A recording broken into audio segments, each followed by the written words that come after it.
fascinating concept, the bridge generation. We'll look at the unique psychology that shaped them, and specifically figure out why this group prioritizes fierce privacy and gritty realism over the hypervisibility of today's social media. Because honestly, think about it for a second. We endlessly dissect boomers, right? We talk constantly about their societal impact, their massive economic footprint, and exactly how they shaped the modern corporate world. And then we pivot and deeply analyze the millennial experience. We have countless studies on their workplace expectations, their financial hurdles, and their quest for a purpose-driven life. And of course, we are currently studying Gen Z's digital habits like they're some kind of fascinating new species, tracking their every viral trend and platform shift. But what about the middle? Seriously, why is the generation born roughly between 1965 and 1980 just almost completely ignored? These are the people who literally built the internet, yet they rarely post about their breakfast on it. They're the older coworkers who just put their heads down, get the job done, and honestly, they might be the last people on Earth to know what it means to be truly unplugged. To really get where their emotional armor comes from and their absolute obsession with privacy, you have to look at this staggering number: 7 million. According to a study published in the American Journal of Orthopsychiatry, by 1984, about 7 million kids between 5 and 13 were left regularly unsupervised after school. They were this massive first wave of latchkey kids. Picture being 8 years old in 1978. You come home to a totally empty house. No smartphones, no Ring cameras, literally no way for anyone to check in on you. You just made a snack, did your homework alone, and waited. That empty house drilled in a very powerful lesson. You can't always count on someone being there. And growing up like that created something very specific. Psychologists call the world these kids were living in a high-contingency environment. Basically, when their parents finally did get home, the rules hit hard and fast. You step out of line, boom, you paid for it right then and there. There was no buffer time to sit down and talk about your feelings. Your brain had to learn to predict consequences in real time. This is exactly why Gen X tends to think 3 steps ahead in ways that totally baffle younger generations. For them, actions had immediate, real consequences. So, as you'd expect, this upbringing directly shaped their entire worldview. While psychologists might label their adult mental outlook as defensive pessimism, Gen X simply views expecting the rug to be pulled out as being realistic. They cross their fingers for good things, for sure, but deep down, they have this heavy emotional armor ready for when things inevitably go sideways. And honestly, it's because things actually did keep going sideways.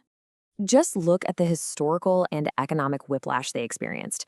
They grew up in the shadow of the Cold War, doing duck and cover drills under their school desks. Then they watched adults promise family stability while surging parental divorce rates defined the 70s and 80s. When they entered the workforce, the youngest graduated right into the dot-com bubble burst, and the oldest were hitting their career stride just as the 2008 global financial crisis wiped out the economy. They were repeatedly told to just work hard and follow the rules, only to watch the rules change right in front of them. It taught them to keep a safe distance from everything. And it wasn't just the economy letting them down, it was the people in charge, too. Having witnessed these monumental failures by leaders during their childhood, from the Watergate scandal to the Iran-Contra affair to the disastrously fumbled AIDS crisis, they developed this intense skepticism. They literally have zero patience for fancy titles. If you're just someone with a big title who doesn't actually know what they're doing, Gen X will not follow you. They give their fierce, unquestioning loyalty only to raw, proven competence. Which brings us to their digital footprints, or, lack thereof. There is a core ethos behind their outright rejection of modern social media, and it's this: the less people know about you, the safer you are.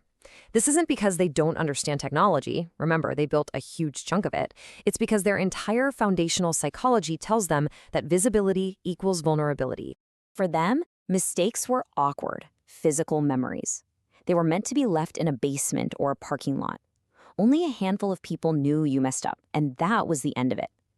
So the idea of blasting your life, your deepest thoughts, and your mistakes out for thousands of random strangers to see on the internet, that doesn't feel exciting to a Gen Xer. It feels incredibly risky. They learned to turn irony into a shield. You crack a joke, keep things at arm's length, and laugh it off before it stings. Broadcasting yourself completely removes that shield. So instead of digital broadcasting, they mastered the physical world, and they did it through raw, almost archaic independence. They built their work ethic on jobs that seemed basically unimaginable for kids today. waking up at 5 a.m. to deliver newspapers to an entire neighborhood at age 12, working fast food registers where you had to actually calculate exact change in your head when the machine broke, or my personal favorite, when your bike chain slipped, you didn't call a technician or text your parents. You flipped the bike upside down, got grease all over your hands, and figured it out. They built this mechanical intuition that you can fix absolutely anything if you just have enough patience and a screwdriver. But, and this is absolutely vital for us to understand today, this fierce independence comes with a really heavy price. Data from the Journal of Adult Development shows that Gen Xers report significantly lower levels of seeking social support during stressful periods. It's not that they don't have friends, it's that asking for help feels fundamentally like admitting defeat. Researchers have even identified these patterns of self-reliance as bordering on anxiety.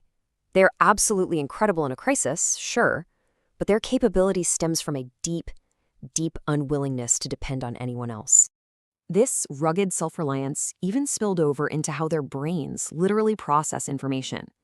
Cognitive psychologists use the term deeper encoding because information wasn't just instantly available on a phone during their formative years, getting it required physical effort and time. And because it cost them that time and effort, that information became much more permanently integrated into their memory. Just picture the contrast here, hunting for hours through physical library card catalog drawers, remember those, for a single book that might contain the answer you needed, versus effortlessly Googling an answer today. In the analog world, knowledge had a physical cost. That made it far more valuable to them than the instant, low-retention web searches we completely rely on today. When you had to work for the answer, you didn't forget it. Ultimately, this generation was shaped by a completely unique, fleeting moment in history. They grew up exactly as the old, fully analog reality was officially dying out.